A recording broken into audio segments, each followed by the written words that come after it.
desperately need vaccines, and they are literally 1 kilometer away from us. Continued pressure to vaccinate at the border after a confusing week in Windsor. A family returns to Windsor, Essex from Australia. The move home, reminiscent of the movie Planes, Trains, and Automobiles. A live look outside as we see the sun shining down on Windsor. Wonderful weather to kick off a holiday weekend. Colette Kennedy with a detailed forecast tonight.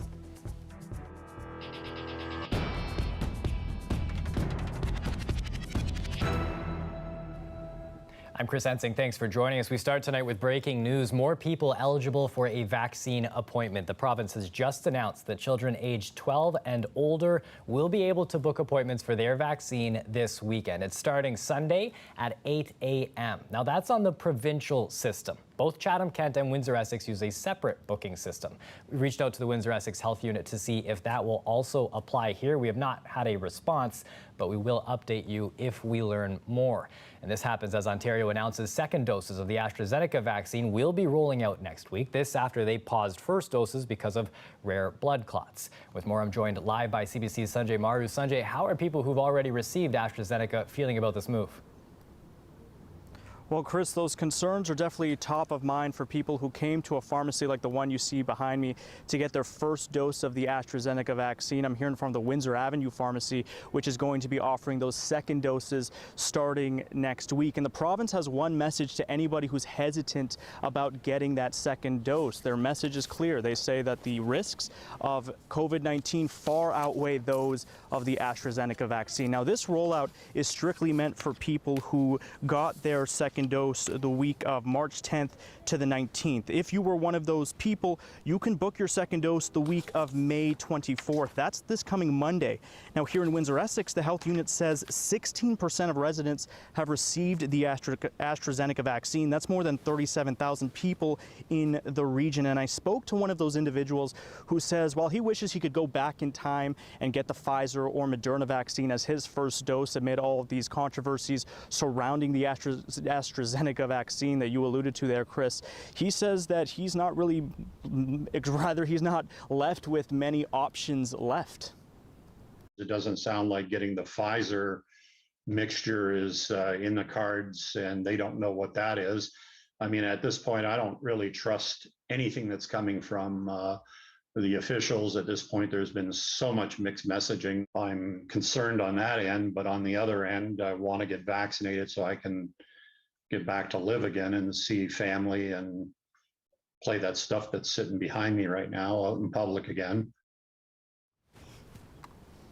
And in terms of those safety concerns, officials pointing to the low rates of blood clot risks that we've seen with the AstraZeneca vaccine, officials saying it's 1 in 600,000 for second doses. The timeline between doses here, Chris, is changing up as well. Research suggests that the second dose of the AstraZeneca vaccine is most effective at 12 weeks. But for people who would get their second dose next week, that would be a 10-week interval.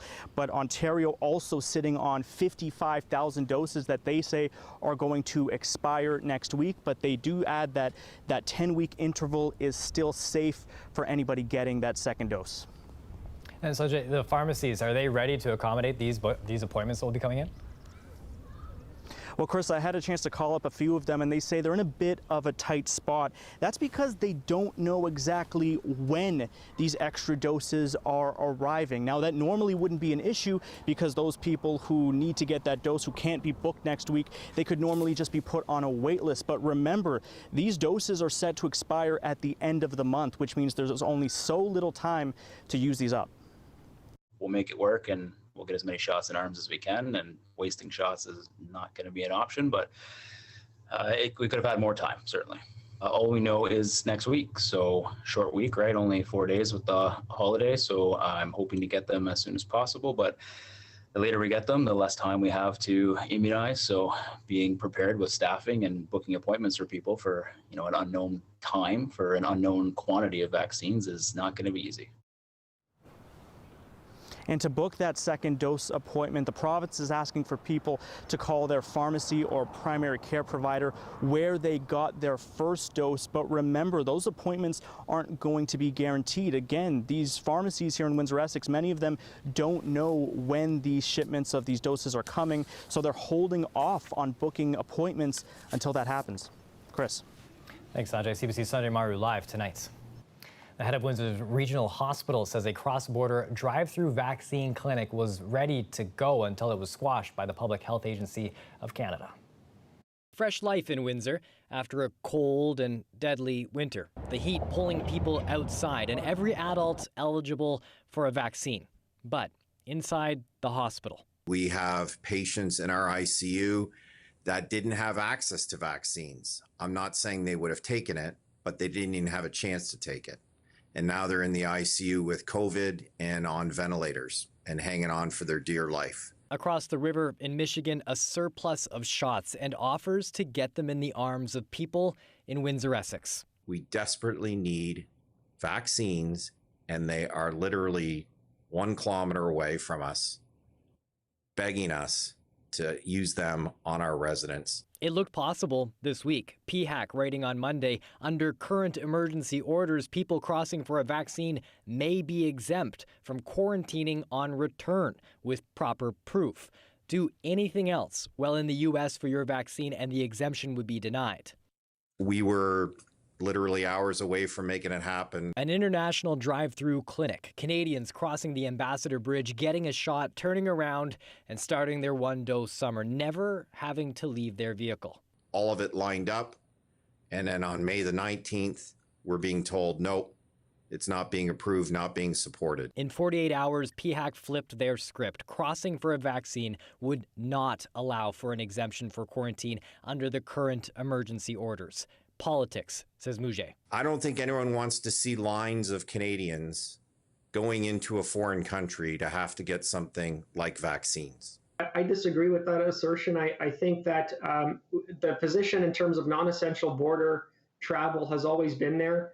Unfortunately, you know, we've been knocking on so many doors, but at the end of the day, the U.S. federal government and the U.S. border agency said no. He says the feds are in contact with the U.S. on this matter and adds supply is not an issue. Ontario right now has 1.1 million vaccines, surplus vaccines, and we as a team need to work together, all levels of government, to get those vaccines down the 401 and into the arms of our community members. Now let's take a look at the vaccination rates here in Windsor, Essex. Now, half of the population of Windsor, Essex has a first dose. Second doses, that's 4%. Full vaccinations required for reopening Ontario. Here's what it will take to get to step 2 when personal care services can reopen or sports leagues can continue in the summer. Meanwhile, in Windsor, Essex today, the health unit says 2 more people have died after testing positive for COVID-19, a woman in her 50s, a man in his 60s. There are 352 active cases of COVID-19 locally. Half of those are variants of concern. Now, starting tomorrow, the province says families will be able to reconnect outdoors. The province says a maximum of 2 visitors are allowed at a time per resident. That's in addition to 2 essential caregivers. General visitors will still need to be actively screened upon arrival, but do not need to undergo a rapid antigen test as their visits will be outside. Visitors will still need to maintain physical distancing. They'll also need to wear a mask. 6 COVID-19 tests, 5 flights, 3 days in hotel quarantine, and a 4-hour drive. That's what it took for a family to move back home to Windsor, Essex from Australia. CBC's Jennifer Lagrassa with their travel tale. Meet the Backlegs. They just uprooted their lives in Australia to move back home to Canada. There you go. We thought maybe it would be in 5 years' time, but COVID sort of expedited everything. Like, it was just like, because travel was so restricted, it made it difficult to know when we were going to see our families again. They haven't been around our kid. They haven't met Alaya, so she's nearly 1.5 years now, and they haven't met her. But they're trading a home that has nearly gotten rid of COVID-19 for Ontario. It's super normal. Like, all the restaurants are back to almost capacity. All the shopping's open. You don't have to wear masks anymore. So that was what we left. Pretty much normal, no cases. But here, we're experiencing a third COVID-19 wave and are still in a stay-at-home order. Despite this, they say the lockdowns in Ontario seem much more relaxed than Australia, so they're not worried about adjusting. The hardest part, they say, was the actual move. It took months of planning and packing. The first to make it over? Their dog, Reggie. He went from Melbourne to Sydney, took a repatriation flight to Vancouver, then flew to Toronto and was driven to Harrow. But it wasn't as seamless for the backlegs. They took 5 flights, Melbourne to Sydney, then to Los Angeles, Dallas, and finally Vancouver, where they stayed in a quarantine hotel for 3 days. After getting negative tests, they flew to Toronto and drove to Harrow. Now, they're in the final stretch of their quarantine. We're free on Sunday. It'll be nice to sort of experience our homeland, I guess, in a different way as now like adults and parents. So, yeah, looking forward to, obviously seeing the area again because a lot of things have changed. But we're looking forward to bringing the kids around and especially getting them to see snow. They haven't seen snow yet, so that'll be cool. They'll have to wait a little bit longer to see snow, but until then, they'll be waiting on their belongings to arrive. Most of it is in cargo containers in Australia. And they tell me they're also eager for Alaya to finally meet her grandparents. Jennifer Lagrassa, CBC News, Windsor. More outrage today after dozens of protesters were ticketed in Windsor at a pro-Palestinian demonstration on Wednesday. Leaders within the local Islamic community say they feel betrayed, but police continue to defend their actions. The CBC's Katerina Georgieva has more. This was the scene in downtown Windsor Wednesday night. Several hundred people who say they were peacefully protesting. 25 plus tickets were given out for violations. Nothing justifies that, nothing. Organizer Rasha Zaid says people feel betrayed. In addition to tickets under the Reopening Ontario Act, police handed out dozens of tickets for noise and traffic violations. I do know that the police had a role to fulfill. I do know that some laws were violated, but I don't think the excessive amounts of tickets that were given out was justified for the protest, to be honest. More of a warning and more of a talk to the citizens that received those tickets would have actually went a longer way.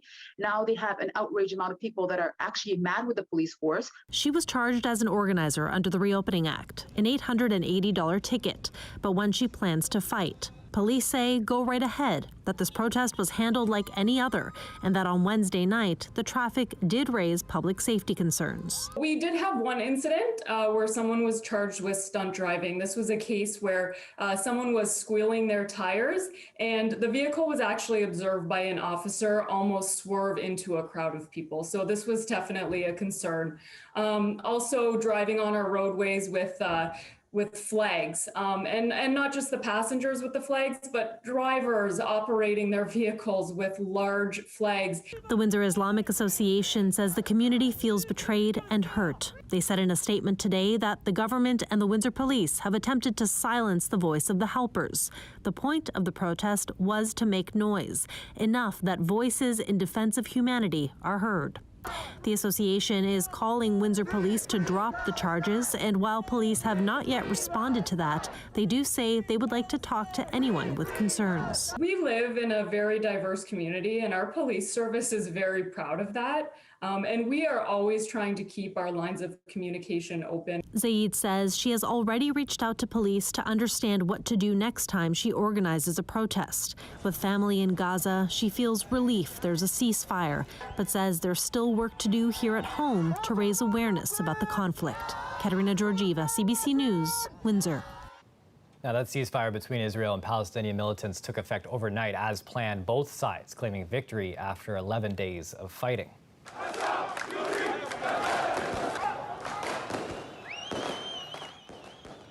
In Gaza and other Palestinian territories, the sound of rockets and airstrikes replaced by celebrations. So far, the ceasefire appears to be holding, although there have been skirmishes with Israeli police. The destruction in Gaza is severe. The cleanup recovery will be long, and it will be difficult. In Israel, the end of this conflict is being greeted with some skepticism and concerns about what comes next.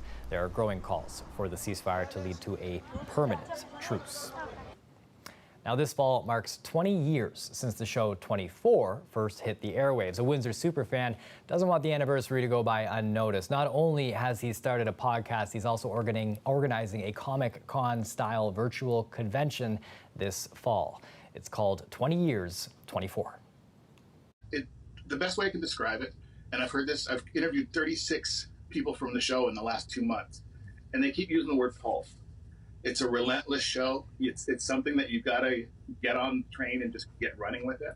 And there's never been a show like it. I mean, we're coming up on 20 years of the show, and nobody's tried to replicate it. Nobody's tried to try to be the next one. It's an intense show, but it actually operates in real time, which is what makes it different than pretty much anything else that's out there. He was a guy that had to make difficult decisions. Sometimes they were disastrous, but most of the time they saved the world. The stakes were high, and the characters they were really good at playing those roles. And it was a show like no other. This is fun. Like, we're 24 geeks, okay? This is what we do. And then we talked about the idea that we're doing this convention in November, which will celebrate the 20 years of 24. The show launched November 6, 2001, and we're going to do an online convention on that date. There's no doubt in their minds that I am obsessed. And that's why part of what we did with our podcast, too, besides doing the interviews, we put together these things called the Superfan panel. And I pulled 10 people that we call super fans of the show.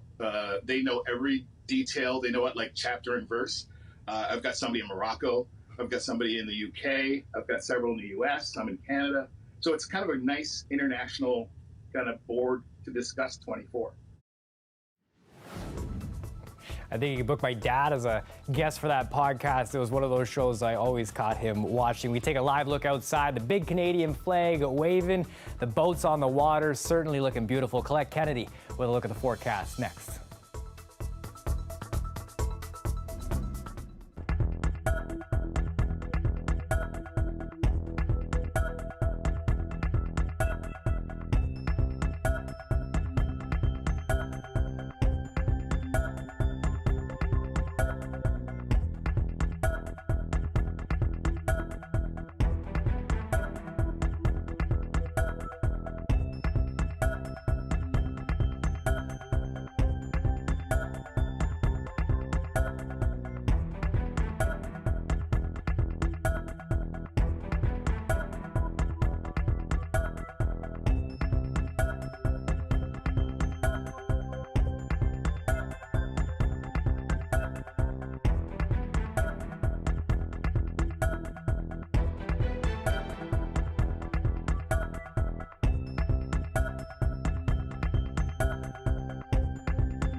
The warmer weather is here. With it, more outdoor activities. The province announcing today that splash pads will be open tomorrow, and that along with golf courses, basketball courts, tennis courts, they're going to open too. For most golfers, it will be the first chance they've had to play since last fall, and it couldn't happen to be on a better weekend. We didn't expect it to be this weekend. We were hearing possibly Tuesday or Wednesday of next week. But to get the holiday weekend in, which was unexpected, is great news. Great news for our staff and great news for the golfers in the area, and we're excited. We are booked up here at Roseland for most of the weekend. Late in the afternoon, we have a few tee times left, and Little River's booking up quickly as well. There's not too many changes. Masks, the screening of staff and patrons, social distancing, those policies will remain, and we'll keep enforcing them during the course of the year. Everyone's excited. It's a mad dash to tomorrow, and there's lots to do, and we're getting it done, but everyone's just relieved. Everyone's glad to be open. Everyone's glad to have their golfers back, to see people on their facility. As you can see, the golf course is in great shape. It's it's unfortunate that it has remained closed for the last 5 weeks, but we understand. And then it's great to have the staff back. It's great to have people back working and not sitting at home, and the staff is excited to get back to work. Everyone enjoys coming to the golf courses. Everyone does. I don't know if there's many who enjoy it as much as you, Colette. Are you looking forward to that this weekend? Oh yeah, I absolutely am. We've got decent weather for this, and so great to have them open. I know it's been really challenging for folks to book a tee time though, because it's so busy. And something I do want to mention as well, not to rain on anyone's parade, but we have some thunderstorms in the forecast. A risk of both Saturday afternoon, Sunday afternoon as well. Most courses are going to have a marshal, or they're going to have a horn that they blow to let you know you got to get off the course. But just remember, lightning can travel. Why not take your safety into your own hands and pay attention? Be aware. I don't want there to be any tragic accidents or injuries occurring, because we're all so excited to get back there on the golf course, right? All right, we do have a special weather statement because of how sticky this weather is. A little unusual for this point in May. Scattered showers and thunderstorms, I mentioned that, right? A very small temperature shift, but the humidity will change a bit, and winds as well as we get a little deeper into the holiday weekend. So you'll have one day where you get kind of a break, but you'll see what I mean with the temperatures, that it's not a big change. Our daytime highs near 30 degrees or above, as we know, and also seeing those overnight lows where you don't really get relief because they're near 20 degrees. And by the way, this is for the air quality in the Sarnia region, so the pollution level's a little bit higher. If you have respiratory issues, you have to take it easy. For everyone else, where we've got this stickiness, you got to make sure you stay hydrated and also take it easy if you're not accustomed to it, and it's hard to be when we haven't seen it since last year, right? 31 degrees in Windsor right now. In terms of that was the high, I should say, 30 degrees now, so we've only cooled down even at this hour 1 degree, and Chatham-Kent 27, Sarnia at 30, and the humidex values, Sarnia 34, 33 for Windsor in terms of what we're experiencing. Sun gets through, that cloud deck still kind of mixes in. Moisture for now is to the north of us. Won't be the case into the weekend. Not everyone is going to see wet weather. Tomorrow morning looks good. It's in the afternoon. About 30% of the region, you will get some showery activity or a thunderstorm and a bit of lightning in there. And kind of the same thing on Sunday. It wants to sort of travel through and then push to the south of us, but there's still that chance, especially enhanced into the afternoon hours. So your lows tonight don't seem like lows, do they? And we're talking about a look at your forecast. There's that brief dip in temperatures, 26 degrees on Monday. It's so nice, but it's so tough to stare at the raindrops, Colette. I know. I just need everyone to know it's not like constant everywhere, right? Yeah, no, be aware. absolutely. Exactly. Thanks for this. Enjoy the weekend. You as well. Now, coming up next, speaking about all of this weather, a lightning strike from Ford, their next vehicle unveiled.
Canada's most popular ride is getting a boost. The Ford F-150 will soon be available as an electric vehicle.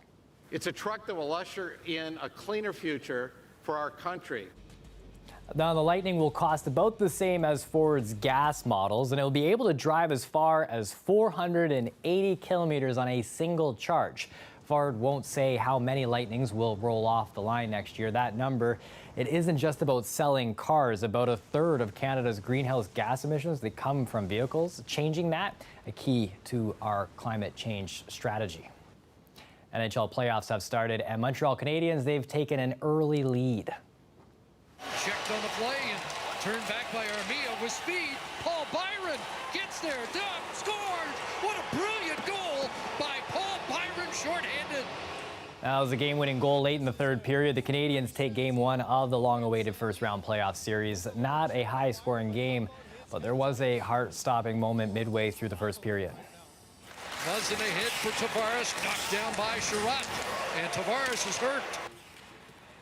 Leafs captain John Tavares injured in a scary collision. He was hit in the head by the knee of the Habs' Corey Perry as he fell to the ice. Now he's lifted off the ice on a stretcher, taken to hospital. He did give a thumbs up as he left the arena. Now, Leafs say that he's left the hospital, but he'll be out of the playoffs indefinitely. Game 2 is tomorrow night. Italy's Mount Etna put on a spectacular pre-dawn show. Europe's most active volcano lit up the night sky with an amazing array of eruptions for about 5 hours. Now, through the darkness, columns of molten red lava could be seen shooting up in the air. Now, that's been treating locals to fantastic displays since it first burst back to life in mid-February. And a new art installation is generating a buzz in the City of Lights.